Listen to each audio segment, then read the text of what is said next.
এর থেকে বড় আফসোসের ঘটনা আর হতে পারে না।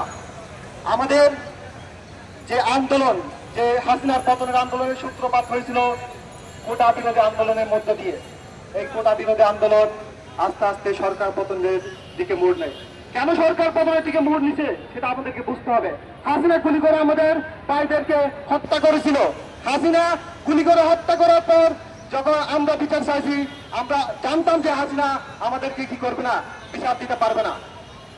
হাসিনা হত্যাকারী ছিল, সে আমাদেরকে বিচার দিতে পারবে না। সে বাংলাদেশে গণতন্ত্র হত্যা করছে। মানে সামগ্রিক বিষয়ে যখন বাংলাদেশের মানুষ পিছিয়ে যায়, তখন আমরা একটা গণঅভ্যুত্থানের দিকে চলে যাই। বাংলাদেশের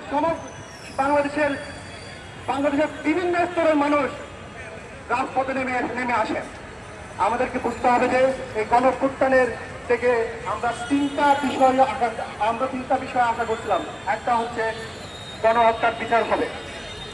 2 নম্বর হচ্ছে বাংলাদেশের যে গণতন্ত্র হাসিনা, গণতন্ত্রের মধ্যে হাসিনা গলাটিকে হত্যা করছে, সেটা পুনরুদ্ধার করতে হবে।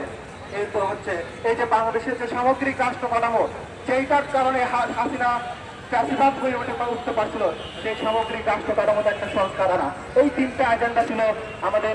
এই সামগ্রিকভাবে আমরা যদি বলে এই 3টা এজেন্ডাই মূলত একটা মানে আমাদের গণঅভ্যুত্থানের অন্যতম আকাঙ্ক্ষা ছিল। কিন্তু আমরা 10 মাস পর গণঅভ্যুত্থানের এই আকাঙ্ক্ষাগুলো একটাও পূরণ হতে যাচ্ছে এরকম মনে হচ্ছে না। আমরা দেখি বিচারের একটা কথা আসতেছে, কিন্তু আমরা সমান করে